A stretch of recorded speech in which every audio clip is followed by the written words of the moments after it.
குருச்சரணம். கோயம்புத்தூரில் ரேக்கி மீட்டிங்.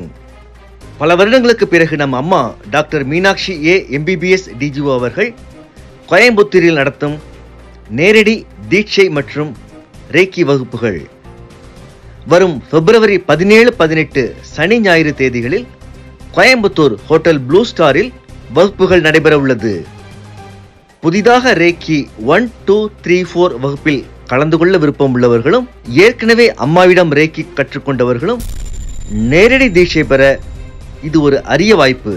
ஏற்கனவே ரேக்கி கற்றவர்கள் ரேக்கி உயர் வகுப்புகள் லாமாஃபெரா, அமடைஸ், பஞ்சபட்சி சாஸ்திரம், குவானின், ஹவுஸ் கிளென்சிங், கபாலா நியூமராலஜி மற்றும் ரேக்கி 100 மந்த்ராஸ் போன்ற அரிய வகுப்புகளில் கலந்து பயன்பெறலாம்.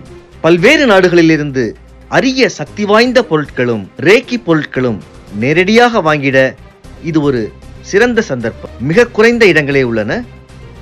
முன்பதிவிற்கு 9845533655 மற்றும் 9341227211. குருச்சரணம்.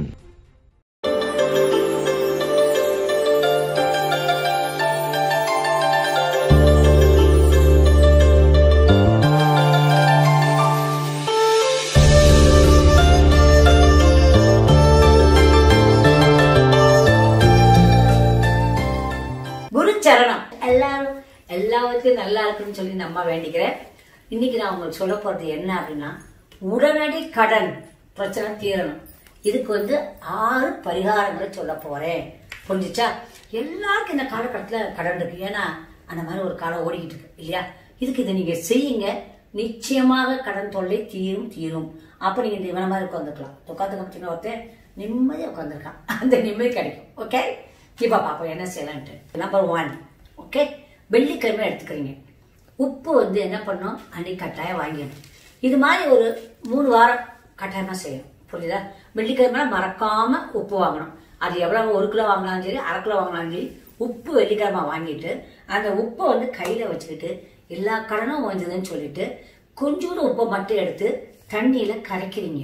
கரைச்சி எடுத்துக்கொண்டு வெளியில ஊத்திடுறீங்க, தெளிச்சிடுறீங்க. என்ன அது கமாண்ட் கொடுக்குறீங்க. புரிஞ்சா? அப்புறம் மிச்சம் உப்பை நீங்க வச்சுக்கணும். நம்ம சாப்பிட எல்லா கடனும் தீர்ந்துகிட்டே இருக்கும். புரிஞ்சிச்சா? இது 1வது. 2வது, வெள்ளிக்கிழமை காலையில், நான் வெள்ளிக்கிழமை தான் சொல்றேன், அதே தான் செய்யணும். ஏன்னா இது அந்த காலத்துல பெரியவர்கள் சொல்லி கொடுத்த மெத்தட்ஸ், அதை சொல்றேன். புரிஞ்சிச்சா? வெள்ளிக்கிழமை காலையில 6 வெத்தலை, 6 கொட்டைப்பாக்கு எடுத்துக்கணும். அதை வச்சுக்கிறீங்க. 6 1 ரூபாய் நாணயத்தை எடுத்து வச்சுக்கணும். இதை பூஜை ரூம்ல வைக்கணும். ஒரு பேப்பர்ல அந்த நாணயத்தை ஒரு பேப்பர்ல நீங்க எழுதணும், இவ்வளவு கடனும் தீர்ந்து விட்டது அப்படின்னு எழுதுறீங்க. இந்த கடன் எல்லாம் தீர்ந்து விட்டுச்சு, நான் நிம்மதியா இருக்கிறேன் அப்படின்னு எழுதிக்கலாம். எழுதிட்டு அதுல அந்த 6 நாணயம் இருக்கு இல்லையா, அந்த 6 ஒத்தவா நாணயத்தை அதை மடிச்சிடுறீங்க. மடிச்சு அங்க வச்சிடுறீங்க. வச்சுட்டு ஆஸ் யூஷுவல் நீங்க என்ன பூஜை வேணுமாலும் பண்ணுங்க, எந்த நேரமா பூஜை பண்ணிக்கோங்க. ஆனா அந்த 6 நாணயத்தை வச்சுக்கணும். இது மாதிரி எத்தனை வாரம் பண்ணணும்? 3 வாரம் பண்ணணும். அப்ப எவ்வளவு வரும்? 18 காயின்ஸ் வரும். 9ஆம் நம்பர் வந்துருச்சா? 369 அப்படிங்கிற டெஸ்டாஸ் அப்படிங்கிற ஒரு பெரிய மெத்தட். அதனாலதான் நான் என்ன சொல்றேன்னா, 6க்கு இம்பார்ட்டன்ஸ், 3க்கு இம்பார்ட்டன்ஸ், 9க்கு இம்பார்ட்டன்ஸ் இருக்கு. 369ங்கிறது. இப்ப இந்த 6 நம்பர் வர மாதிரி இங்க 369ல 9க்கு ரொம்ப ரொம்ப இம்பார்ட்டன்ஸே இருக்குது. இப்ப நீங்க 3 வாரம் பண்றப்ப உங்களுக்கு அந்த 9ஆம் நம்பர் கிடைச்சிடும். இந்த காயின்ஸ் என்ன பண்ணணும் அப்படின்னா, சேர்த்து வச்சிருங்க. கோயில் திறந்தப்ப அந்த கோயில் உண்டியல்ல கொண்டு சேர்க்கறது நமக்கு உடனே கடனை போக்கும். உங்க குலதெய்வம் இருக்கு இல்லையா, உங்க குலதெய்வத்தை நினைச்சு ஒரு மஞ்சள் துணியை எடுங்க. அந்த மஞ்சள் துணியை எடுத்து இந்த 18 காயினையும் அதுல வச்சு அதை முடிச்சு போட்டு தனியா வச்சிருங்க. எப்ப குலதெய்வ கோயிலுக்கு போறீங்களோ அப்ப கொண்டு கோயில கொடுத்துருங்க. சூப்பர் ஐட்டம் இந்த 3வது. இதை நான் உடனே பண்ணேன், நீங்களும் செஞ்சு பாருங்க.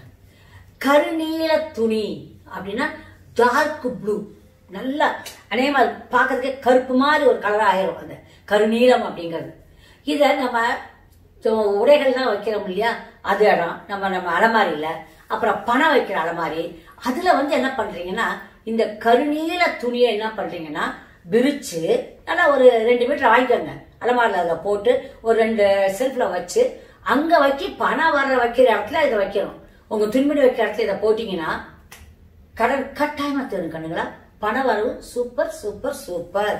ஏன்னா இந்த கருநீலத்துக்கு அந்த பவர் இருக்கு. இது 3வது ஐடியா. புரிஞ்சிச்சா? கடன் கொடுத்ததோ இல்ல நம்ம கடனை கொடுத்துப்பட்டு வராம அவதிப்படுறோம், இல்ல நம்ம கடனை வாங்கிட்டு அவதிப்படுறோம். இந்த ரெண்டும் இருக்கும். கொடுத்தவங்க தரமாட்டானுங்க, புண்ணியவானுங்க. நாம இன்னொன்னு கேட்பேன், நான் யூஸ்வலாங்க எனக்கு வந்து யாராவது அம்மா நான் 10 லட்சம் அவங்க தகுதிக்கு மீறி கொடுத்துருப்பாங்க. 10 லட்சத்தை கொடுத்தேன், அத்தை வச்சு கொடுத்தேன், இத்தை வச்சு கொடுத்தேன், முக்கியமா நான் இந்த சீட்டு போட்டேன், அதில் மாட்டிக்கிட்டேன். இது நிறைய பேர் வந்து என்கிட்ட சொல்லியிருக்காங்க. கண்டிப்பா ஒன்னே ஒன்று தெரிஞ்சுக்கோங்க, தகுதிக்கு மீறி கொடுக்காதீங்க. ஒரே வார்த்தை இல்லை.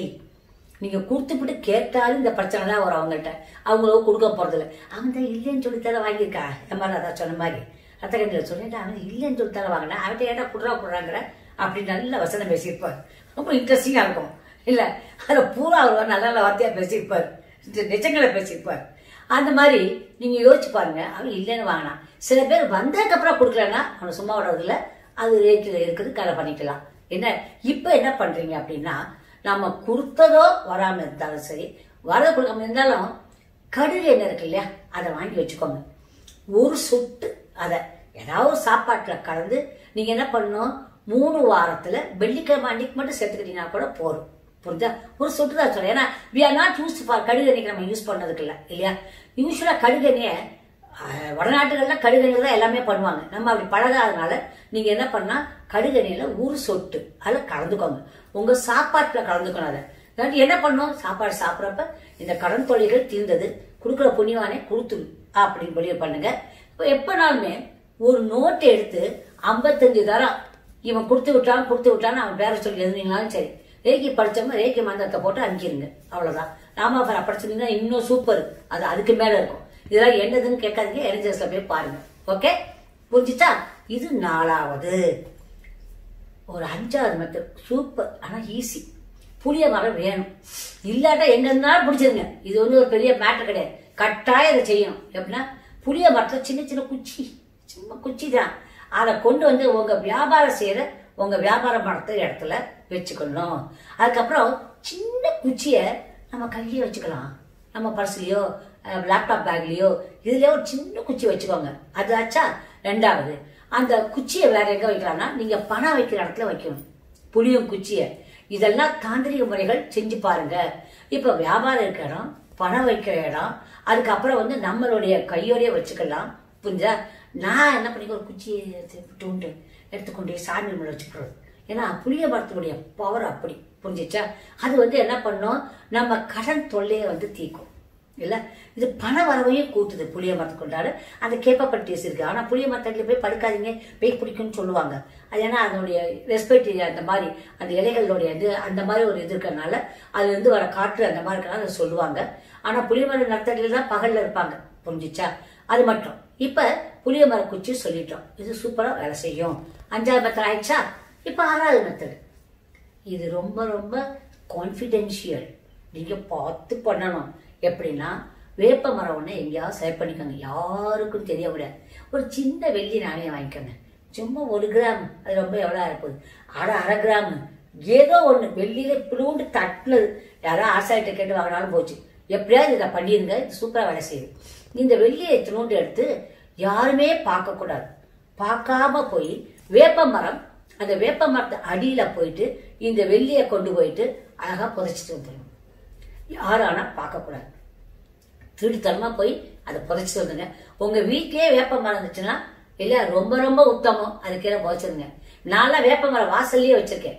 வேப்ப மரம் வீட்டு வாசல்ல வைங்க, அதுவும் தமிழ்நாட்டுல பிரச்சனையே கிடையாது. நல்லா வளர்றது தமிழ்நாட்டு வரும், ஏன்னா அந்த ஹாட் சீசன் வந்துடும்.